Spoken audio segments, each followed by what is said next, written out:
Durante 24 años, ella mantuvo a raya a los abogados y arruinó carreras hasta que un hombre dio un giro radical y logró que la arrestaran en pleno tribunal. La atmósfera en el Tribunal Superior de Madrid no se debía solo al calor sofocante de la ciudad, sino a algo mucho más denso. Una verdad tácita se había infiltrado en cada rincón del edificio durante décadas. Y todos los que cruzaban esas robustas puertas de roble sabían perfectamente cómo funcionaban las cosas en el juzgado de la jueza Elena Morales. Ella era de esas magistradas que casi nunca levantaba la vista de sus documentos, y sus ojos penetrantes desmenuzaban los argumentos de los abogados como si fueran simples molestias. Con un tono pausado y sereno, proyectaba una autoridad que aplastaba a cualquiera que osara contradecirla.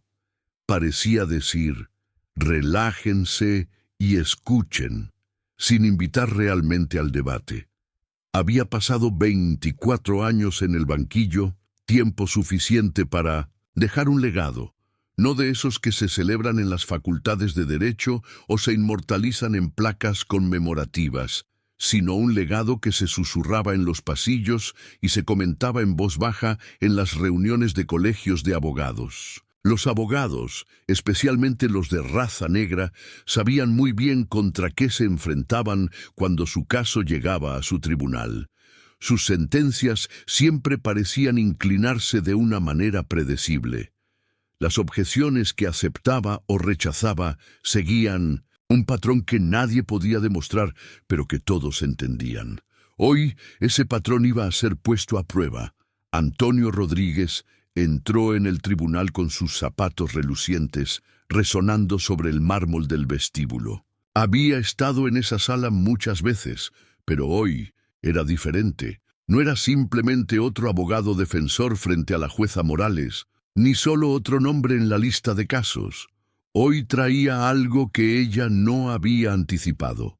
Antonio, de 48 años, había forjado su carrera aceptando casos que otros rechazaban. Su reputación se extendía más allá de las fronteras de España, y su habilidad para desmontar los argumentos de la Fiscalía lo había convertido en un blanco para jueces como la señora Morales. Nada lo detenía, salvo quizás la mirada de desaprobación que ella le dedicó al acercarse a la mesa de la defensa.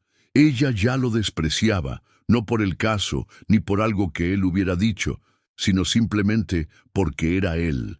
Antonio sentía el peso del momento sobre sus hombros.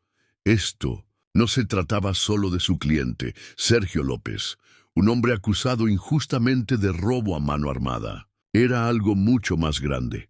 No iba a salir de esa sala sin dejar claro de qué se trataba todo.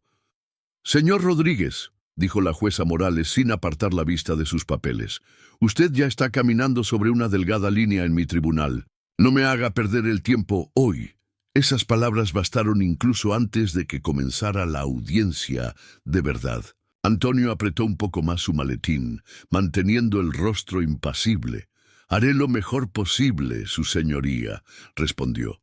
La jueza Morales esbozó una leve sonrisa y replicó: «Bien, tengo una agenda repleta y no necesito teatro». Luego se dirigió a la fiscalía, un joven y ambicioso fiscal llamado Daniel Martínez, recién salido de la Facultad de Derecho y empeñado en impresionar a quienes no debía, anunció: «La fiscalía está lista, su señoría», lanzando una mirada de suficiencia a Antonio. Claro que estaban listos, siempre lo estaban, sobre todo cuando el caso estaba en contra de un hombre negro. Sergio López, el cliente de Antonio, estaba sentado a su lado con las manos cruzadas y los hombros caídos, una postura que delataba demasiados años en un sistema injusto, habiendo visto y sufrido demasiado. Con voz firme, Antonio anunció a los presentes: «Nosotros también estamos listos». La jueza Morales simplemente suspiró y dijo: «Pues vamos a ello». Y así comenzó el juicio, que se convirtió más en una representación teatral en la que la jueza Morales desempeñaba el papel principal. Cada objeción que Antonio presentaba era rechazada sin mayor demora. Cada vez que Daniel Martínez tropezaba con sus argumentos legales, ella lo corregía como si se tratara de un alumno desobediente. El jurado lo notaba, y el público en la sala también. Pero nadie se atrevía a hablar, excepto Antonio, quien la estudiaba en silencio, observando cómo se torcían sus labios al hablar y cómo apenas lograba ocultar su desdén. No se trataba solo de prejuicio, era algo mucho más oscuro, algo para lo que Antonio había estado preparándose durante años, aunque la sala aún no se daba cuenta. Antonio había enfrentado tribunales hostiles antes, pero nada como esto. La jueza Morales no intentaba disimular su desdén. Cada vez que él hablaba, ella lo interrumpía, y cada argumento válido que presentaba era descartado como si fuera insignificante. El tribunal tenía su propio ritmo. Los abogados hablaban, los jueces dictaban sentencia y el jurado escuchaba. Pero en ese tribunal, la jueza Morales había decidido el veredicto antes de que el juicio comenzara de verdad. La incomodidad entre los miembros del jurado era evidente, casi palpable, notándose en el movimiento nervioso de algunos, incluso entre los jurados blancos, a pesar de cualquier prejuicio previo. Sin embargo, la jueza Morales seguía imperturbable, y sus palabras se volvían cada vez más cortantes. Señor Rodríguez, realmente está poniendo a prueba mi paciencia. Si vuelve a presentar otro argumento sin fundamento, lo declararé en desacato. Esto no es una sala de conferencias. Si quiere hacer alarde, hágalo en otro lado. Antonio mantenía la calma exteriormente, aunque por dentro sentía que su sangre hervía, no porque sus insultos lo afectaran, sino porque se estaban volviendo personales. Aún así, necesitaba que ella siguiera hablando para poder exponerla más. Su señoría, dijo con tono medido, la parte contraria acaba de introducir pruebas que no fueron compartidas en el descubrimiento de pruebas. Una clara violación del principio de divulgación. Solicito, por tanto, un juicio nulo inmediato. La jueza Morales se recostó en su silla, ajustándose las gafas con evidente desinterés, y rechazó su solicitud. Antonio no parpadeó, no por sorpresa, sino como parte de su estrategia. Dejó que el silencio se instalara un instante antes de continuar. Para que quede claro, su señoría, ¿se niega a reconocer la violación? Morales apretó los labios y respondió bruscamente. Negado, señor Rodríguez. Sintió cómo el ambiente en la sala cambiaba. Los reporteros escribían más rápido, y los murmullos en el público se intensificaban. Por primera vez, ella lo miró directamente a los ojos, oscureciéndolos. Está peligrosamente cerca de incurrir en desacato, señor Rodríguez. Antonio inclinó ligeramente la cabeza, como si quisiera preguntar, ¿por qué, su señoría? Pero antes de que pudiera continuar, la jueza Morales golpeó con el mazo de forma tan enérgica que el eco resonó en las altas techumbres. «¡Basta!», tronó. «Una palabra más y lo saco de esta sala». Se hizo un silencio absoluto. Antonio podía oír su propio latido, pero no mostró nerviosismo. Este era exactamente el momento que había estado esperando. Sergio López, su cliente, apretó los puños bajo la mesa y murmuró en voz baja, «No dejes que te trate así». Antonio no levantó la vista. «No tengo nada más, su señoría», dijo con voz suave mientras volvía a su asiento.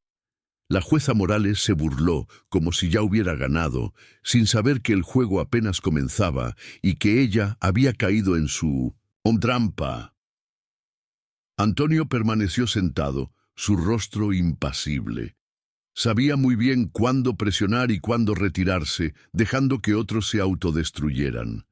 Y la jueza Morales estaba haciendo exactamente eso. Los miembros del jurado intercambiaban miradas, mientras algunos se volvían hacia el público, donde los reporteros anotaban frenéticamente. Todos sentían el cambio en el ambiente, una incomodidad creciente y la cruda exposición de una jueza que se había acostumbrado demasiado a su propio poder. Sin embargo, Morales no cedía. Se sentó, aún más erguida, y con voz helada ordenó: «Señor Martínez, continúe con su interrogatorio». Daniel Martínez se aclaró la garganta, visiblemente nervioso por lo que estaba sucediendo. Aunque era joven, no era ingenuo. Él también percibía lo que ocurría. «Sí, su señoría», dijo, y se dirigió al estrado donde un tímido empleado de tienda, don Manuel García, estaba sentado. «¿Puede confirmar que el acusado, Sergio López, era el hombre que vio en la escena del robo?» El anciano titubeó. Antonio se inclinó hacia adelante, habiendo notado antes esa vacilación, la señal de que alguien no estaba tan seguro como se esperaba. La jueza Morales no toleró la duda. «Conteste la pregunta», exigió, haciendo que don Manuel se estremeciera. «Yo creo que sí», respondió finalmente. Antonio se levantó de inmediato. «Objeción, su señoría. Eso no es una declaración concluyente». La jueza Morales no dudó y rechazó la objeción. Antonio exhaló despacio, moviendo ligeramente la cabeza para que el jurado lo notara. Dejó que Martínez continuara con algunas preguntas más antes de levantarse de nuevo para la contrainterrogación. Con paso medido y voz firme, Antonio volvió al estrado y dijo: «Usted dijo que cree haber visto a mi cliente aquella noche. ¿Qué tan seguro está de que era él?» Don Manuel se lamió los labios con nerviosismo y respondió: «Quiero decir, creo que lo vi, pero no estoy totalmente seguro». Antes de que pudiera añadir algo, la jueza Morales intervino. «Pase, señor Rodríguez». Antonio se giró lentamente, encontrándose con la mirada de la jueza. «Esto es demasiado obvio, demasiado dudoso. Quiero que el testigo aclare su declaración, su señoría». «Pase», repitió ella con tono cortante. Antonio no parpadeó. «Quiero dejar constancia de que usted impide que el testigo aclare sus propias palabras». Se notó un leve temblor en el rostro de la jueza. «Le advierto, señor Rodríguez,